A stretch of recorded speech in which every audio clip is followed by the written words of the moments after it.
Welcome in O2N. Dear students, I am Tarun, bio teacher. Today we will start class 10th bio chapter How do organisms reproduce? भाई production, reproduction, अगर production बंद हो गया तो चीज क्या हो जाएगी? एक्सटिंक्ट, गायब हो जाएगी। अगर किसी चीज का प्रोडक्शन ना हो तो वो चीज गायब हो जाएगी। ठीक है, तो आज चैप्टर है कि how do organisms reproduce, organism कैसे आगे बढ़ते हैं या कैसे बनते हैं। चलिए स्टार्ट करते हैं कि how do organism reproduce. Chapter name है हाउ डू ऑर्गेनिज्म्स रिप्रोड्यूस। हाँ जी, how do organisms reproduce. Organisms कैसे रिप्रोड्यूस होते हैं, कैसे दोबारा बनते हैं। चलिए बेटा बात कर लेते हैं हम आज की हाउ ऑर्गेनिज्म रिप्रोड्यूस। तो सिंपल सी बात है कि जो जनरेशन होती है उससे आगे वाली जनरेशन भी उसी के जैसी होती है, बिल्कुल सेम होती है। तो सोचिएगा आखिर ऐसा क्या है कि जो कैरेक्टर्स को कंट्रोल करके रखता है। अगर हम बात करें तो एक स्पेशल केमिकल है जो रहता है, हमने चैप्टर सेल में पढ़ा है क्लास 9th के अंदर, यूनिट ऑफ लाइफ के अंदर, कि जो ऑर्गेनिज्म है वो सेल से मिलकर बने हुए होते हैं। सेल थ्योरी को हमने पढ़ा है। सेल थ्योरी में न्यूक्लियस है जो सेंटर में रहता है, और न्यूक्लियस के अंदर है क्रोमोसोम। न्यूक्लियस के अंदर कौन है? क्रोमोसोम। ठीक है, क्रोमोसोम के अंदर जीन है, जीन के अंदर है डीएनए। बेटा हम बात करेंगे, आज चैप्टर है कि ऑर्गेनिज्म रिप्रोड्यूस कैसे होते हैं। रिप्रोडक्शन की हम बात कर रहे हैं।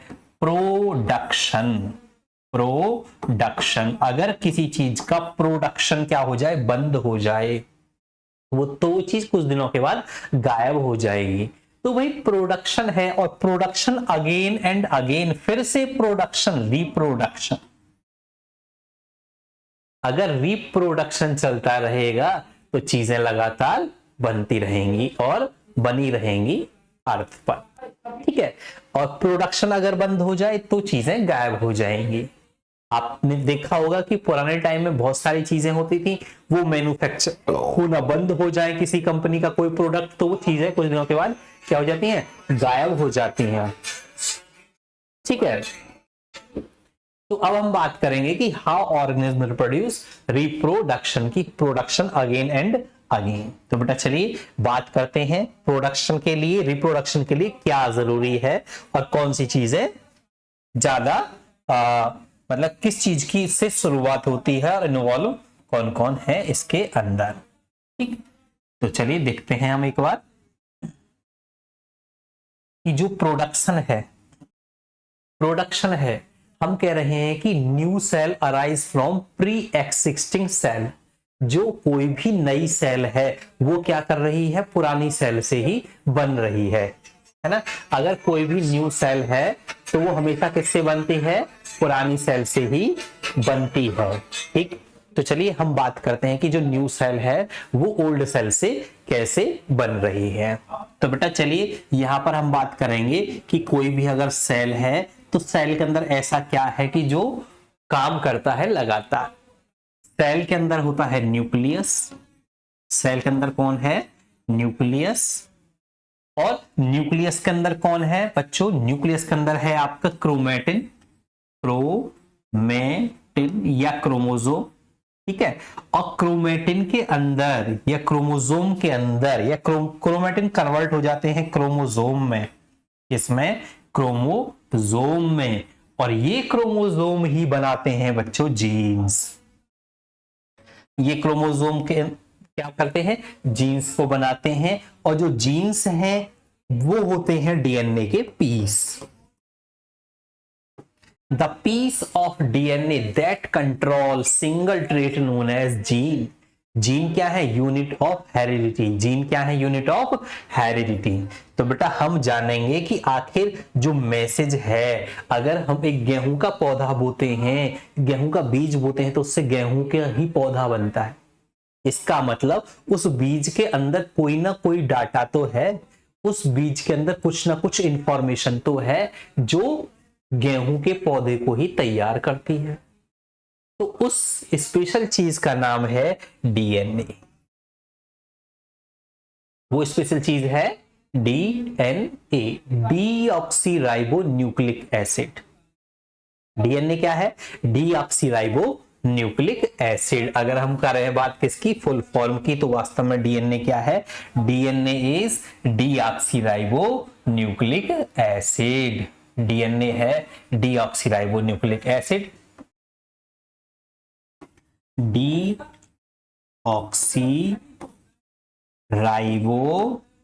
Nucleic acid, deoxyribo nucleic acid, जो कि मिलकर बना है किन चीजों से?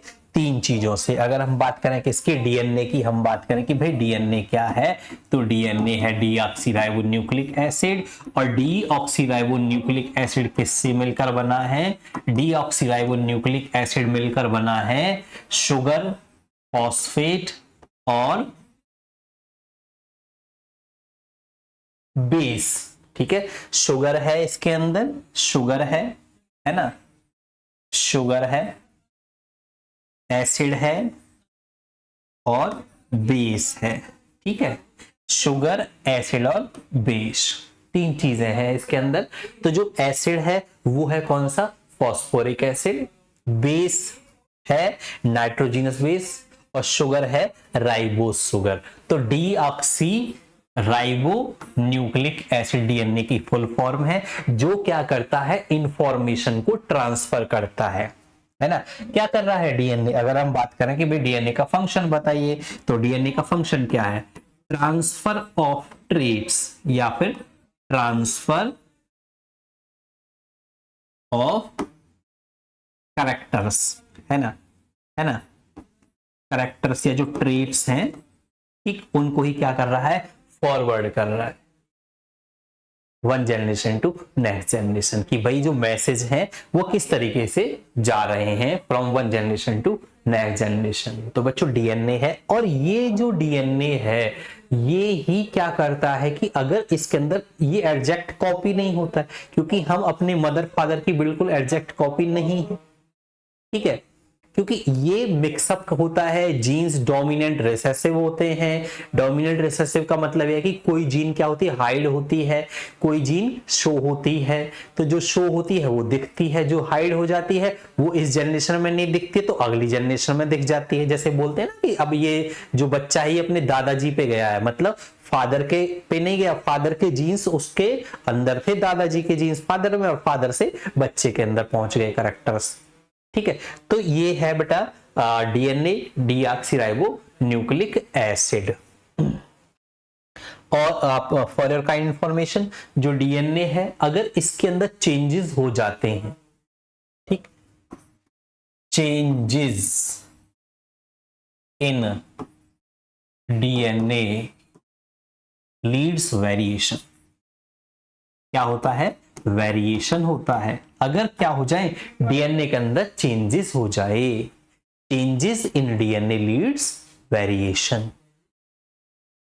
क्योंकि जो डीएनए है, अगर बेटा हम बात करें डीएनए की, तो डीएनए क्या है? इस तरीके की स्ट्रक्चर है ना। और इस स्ट्रक्चर के बीच बीच में, इस डीएनए के बीच बीच में क्या है? बहुत सारे बेस पेयर हैं, बहुत सारे बेस पेयर हैं। ठीक है, तो जो बेसिस के पेयर हैं, जो बेस पेयर हैं, वो क्या कर रहे होते हैं? कंट्रोल कैरेक्टर्स को क्या कर रहे होते हैं? कैरेक्टर्स को कंट्रोल कर रहे होते हैं। ठीक है, जो बेस हैं वो कैरेक्टर को कंट्रोल कर रहे होते हैं। और प्यारे बच्चों, जो कैरेक्टर्स हैं, अगर ये बेस पेयर क्या हो जाए? थोड़े से एडजस्ट हो जाए, ऊपर नीचे हो जाए, है ना। अगर ये कैरेक्टर्स क्या हो जाए? थोड़े से मिसप्लेस हो जाए, ये ऊपर नीचे हो जाए या फिर डिलीट हो जाए, मतलब कहने का ये है मतलब कि डीएनए थोड़ा बहुत अगर चेंज हो जाए, अगर डीएनए के अंदर थोड़ी बहुत क्या हो जाए, चेंजिंग हो जाए, अगर डीएनए में चेंजिंग हो गई इसका मतलब क्या हो जाना है, तुरंत ही कैरेक्टर चेंज। तो डीएनए का कंट्रोल कर रहा है कैरेक्टर को, अगर डीएनए ही बदल गया तो कैरेक्टर भी बदल जाते हैं। तो बेटा डीएनए है, डीऑक्सीराइबोन्यूक्लिक एसिड है, जेनेटिक मटेरियल है। बहुत सारे एक्सपेरिमेंट हुए हैं जिन्होंने प्रूफ किया है कि डीएनए ही जेनेटिक मटेरियल है। ठीक है, तो डीएनए जो कि होता है कहां पर, हमारी सेल के अंदर होता है, क्रोमोसोम के अंदर होता है, क्योंकि क्रोमोसोम देन जीन, और जीन के अंदर भी है हमारा डीएनए, और डीएनए के अंदर है इस तरीके के यूनिट्स। ठीक है, जिनको बोल रहे हैं हम क्या, न्यूक्लियोटाइड्स। क्या बोल रहे हैं इन यूनिट्स को, न्यूक्लियोटाइड। और ये मिलकर बनी हुई होती है किसकी, एसिड, बेस और आपका शुगर। ठीक है, शुगर, एसिड एंड बेस है, दोनों मिलकर काम कर रहे होते हैं, और साथ ही साथ में जो यूनिट्स हैं ये यूनिट काम करते हैं, और हर यूनिट को अपना स्पेशल काम करना होता है। अगर ये यूनिट चेंज हो जाते हैं, अगर ये यूनिट चेंज हो गए तो मतलब जो कैरेक्टर हैं वो भी चेंज हो जाएंगे। चलिए, तो बेटा नेक्स्ट हम बात करेंगे जो रिप्रोडक्शन है, generation to generation character control हो रहे हैं, लेकिन रिप्रोडक्शन में जो करेक्टर हैं वो डीएनए के थ्रू भी पास हो रहे हैं, ये भी बात ठीक है। लेकिन कुछ ऑर्गेनिज्म ऐसे हैं कि जो सिंगल अकेले ही न्यू जनरेशन को प्रोड्यूस करते हैं। अगर मैं बात करूं टाइप्स ऑफ रिप्रोडक्शन की, टाइप्स ऑफ रिप्रोडक्शन की अगर मैं बात करूं तो जो रिप्रोडक्शन है वो दो तरीके का हो रहा है। कितने तरीके से है, reproduction are mainly two type. Number 1 is asexual, और नंबर जो दूसरा है वो कौन सा है, सेक्सुअल। एसेक्सुअल और सेक्सुअल रिप्रोडक्शन है, एसेक्सुअल और सेक्सुअल रिप्रोडक्शन है। एसेक्सुअल का मतलब है कि जब सिंगल ऑर्गेनिज्म यूज हो, भाई जब सिंगल पेरेंट क्या कर रहा हो, न्यू प्रोजेनी बना रहा हो। जैसे हम बात करें फंगस की, कि कुछ फंगस हैं जो क्या करती हैं, एसेक्सुअली, मतलब खुद ही अपने बीज, अकेला ही एक प्लांट है, बिना फ्यूजन के, बिना किसी दूसरे पार्टनर के, है ना, अकेले ही बनाता रहता है। या फिर हम बात करें कुछ ओर्नामेंटल प्लांट, कुछ ओर्नामेंटल या सजावटी पौधे होते हैं जो कि क्या कर रहे होते हैं, सजावटी पौधे, कि जो पीसेस है, कहते हैं ना किसी प्लांट की हम कलम लगा देते हैं या किसी प्लांट का कोई पीस लगा देते हैं, उससे ही एक नया प्लांट बन जाता है। तो इसको बोलेंगे कंडीशन को एसेक्सुअल, जिसमें मेल और फीमेल ना हो, तो एसेक्सुअल कंडीशन मानी जाएगी, है ना। जैसे हम बात करें अमीबा की, अमीबा भी क्या होता है, एक से दो बन जाते हैं बिना किसी एक्स्ट्रा फ्यूजन के या बिना किसी extra male female sex organ के। ठीक है, और लेकिन अगर मैं बात करूं सेक्सुअल रिप्रोडक्शन की, तो ये बेटा fusion of male and female. देखिए ये मेल का सिंबल रहता है, वैसे ये मेल का सिंबल है, ठीक है, ये फीमेल का सिंबल है। दोनों का फ्यूजन अगर होगा तो जाइगोट बनेगा और नेक्स्ट जनरेशन के लिए एक नई लाइफ स्टार्ट हो जाएगी। तो फ्यूजन है गैमीट्स का, अगर दो फ्यूज गैमीट कर रहे हैं it means zygote formation and it means sexual reproduction. ठीक है, और अगर गैमीट फ्यूज नहीं कर रहे हैं, सिंगल जनरेशन ही प्रोड्यूस हो रही है, सिंगल ही न्यू ऑर्गेनिज्म बना रहा है, तो ये है आपका एसेक्सुअल रिप्रोडक्शन। तो बेटा ये था थोड़ा सा जनरल इंट्रोडक्शन रिप्रोडक्शन चैप्टर का। अब इसके बाद हम स्टार्ट करेंगे टाइप्स ऑफ रिप्रोडक्शन में एसेक्सुअल रिप्रोडक्शन। ठीक है, एसेक्सुअल रिप्रोडक्शन की जो एसेक्सुअल रिप्रोडक्शन है वो कितने तरीके का होता है और उसके अंदर कौन कौन से टाइप हैं और किन किन ऑर्गेनिज्म में कैसे कैसे होता है। तो बेटा बने रहिएगा, नेक्स्ट वीडियो में स्टार्ट करेंगे एसेक्सुअल हमारे साथ। Okay, thank you for watching.